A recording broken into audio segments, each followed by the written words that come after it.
Hey everyone, we're going to take a look at the next set of 3 puzzles from Hexagony. These are the Double Choco puzzles. So Double Choco is a region division type, and it's a very weird one in a lot of ways. You have to divide the grid up into regions consisting of congruently shaped light and dark regions. And if there's a number, then the one color region that it is part of must be that size. And so for this puzzle, we can do an immediate deduction with the 4, and how this 4 only has, well, I guess it's not an immediate deduction, 2 options then. It either is these 2 L's or these 2 L's, and we'll resolve which way it goes later. Now, the reason I drew this in at first is, aside from knowing it's correct from solving this puzzle numerous times, is just I want to highlight that this is a reflection and a rotation. If you do a vertical reflection and then a rotation, that's how you get these to be congruent. Reflections are allowed in Double Choco. Alright, so the first thing we can do is switch to edge sub. This 2 will connect out this way to this light cell and no farther. We'll then take these 2 dark cells, and this 2 immediately grabs these 2. And the rest of the right side resolves itself very quickly. We then get this 2, which will extend to this dark cell no matter what, but we don't know which is the other way it's going to go. This 4 must extend down. It cannot be a straight line, therefore it must be an L tetromino. Therefore it must be an L tetromino. We can then block off all of the directions on the light cells and other dark, which then gives us a 1, a 1. That cell must be used. This gives us a 1, and resolves the direction of the 2. So this is a type that is often worth doing intuitively, trying to pack the shapes together. However, it can be very rewarding to logically crack. So let's move on to the 10-point contest puzzle, which was written by Eric Fox, and it has this very nice given pattern. Now, this 2 is the first place that my eye goes. Simply because it must connect to the light cells somehow. Well, the only place within 2 cells is right here. So we may not know whether it goes down and then right, or right and then down, but we do know that it will take these 2 cells. We can also get some similar shape logic down here, just with the 2 and the 4 pushing. This 5 will create an N tetromino. Cannot go over here, there's just not room, but we do have options for over here, and in fact a close look will reveal that it will always use this cell, no matter what it does. So the 2 will then go down. In order to fill, say, this cell, well, it can't go past the 5s, it can't be used by the 5s, so it must take this 3. So this is now 3 cells in the dark region, which will create a straight 3. Now, in order to get enough cells to use this dark region, if the 4 goes out, then we would need 3 plus 4, and we can't get 4 from this region of the light cells because of these 2 5s. If we tried, we would hit one of the 5s, we'd add 5, and then we would just be 1 short.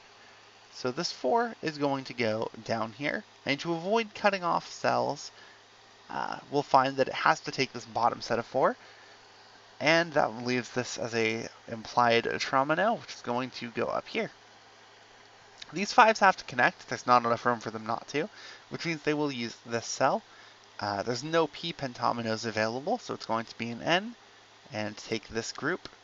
This is now going to determine this upper section the rest of the way. Now this cell has to extend out, can't take the dark cell. That's a lone dark cell because it's already a group of 2. And that's going to resolve the remainder of it. This 2 will kind of not go anywhere. This group will extend. It can't go around the 5. There's nowhere near enough room. So it will have to take the 3. The 5 will have to extend out somehow. We don't know yet how yet.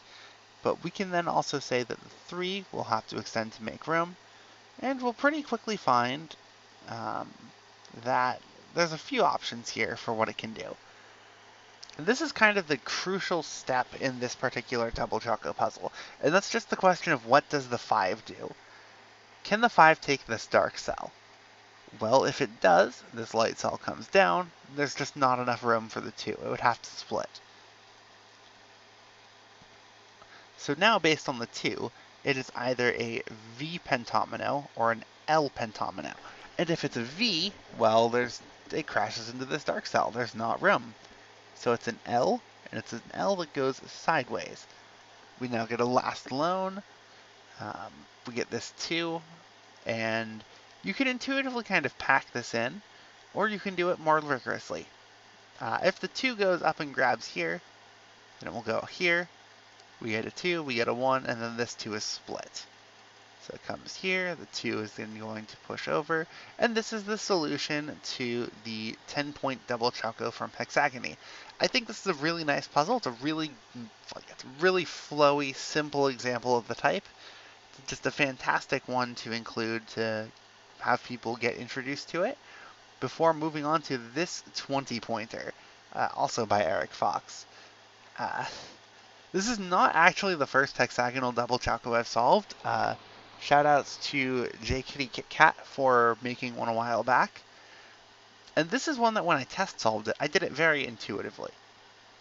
I kind of just stated, okay, these big regions are gonna go where they go, and it's gonna be great. And it was. More rigorously, we can look at this 9 in a 9-cell dark region. So we need to have room for this entire diamond shape. And a quick look will reveal that the only valid place for this diamond is right here. Alright, that's a big placement. We then get this 2. That's forcing. If we look at the 8s now, there's not enough room for them to not connect, which if they connect going up, they'll still have to take these back cells. And then we need room for this 5.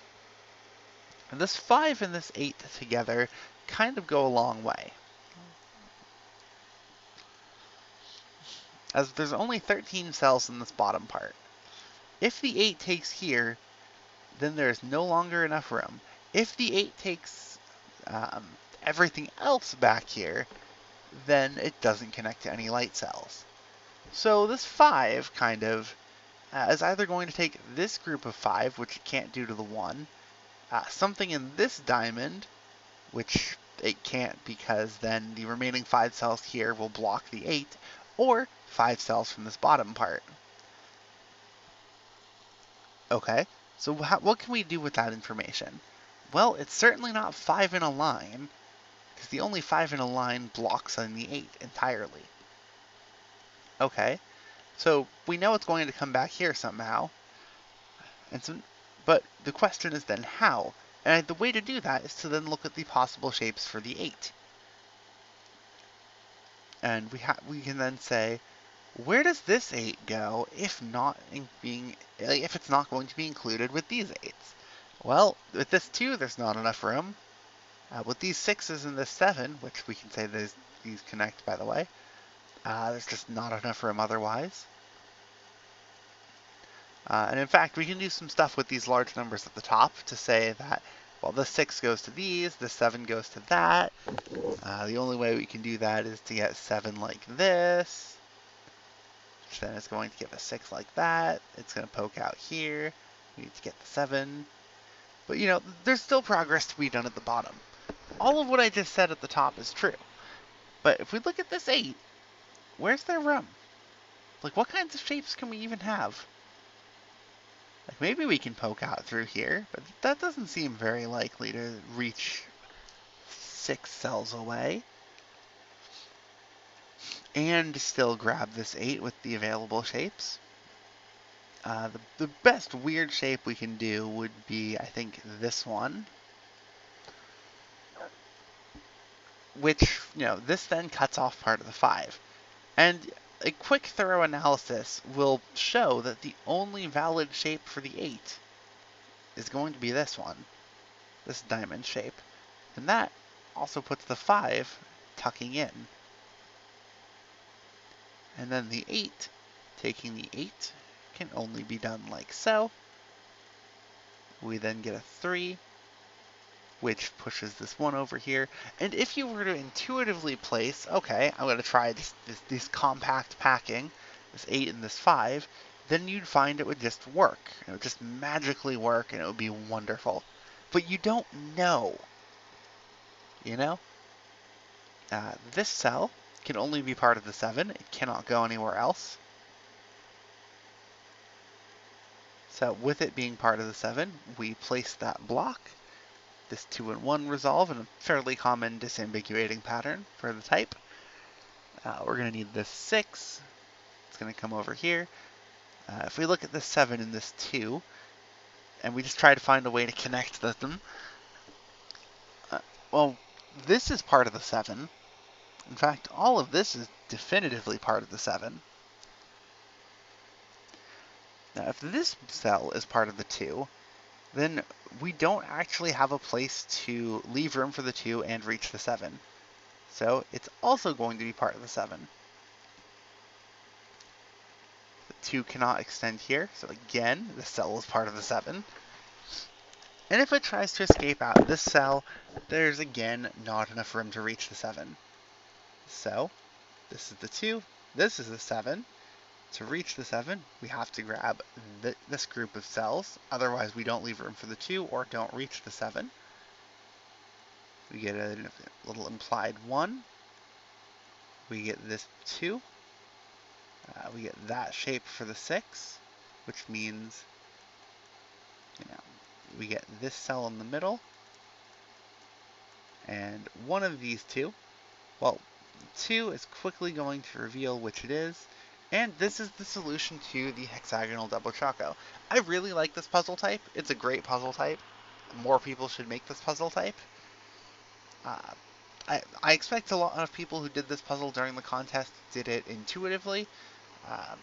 And I hope I can show, places where that intuition can be useful, as well as how to more logically reason about fitting in these shapes.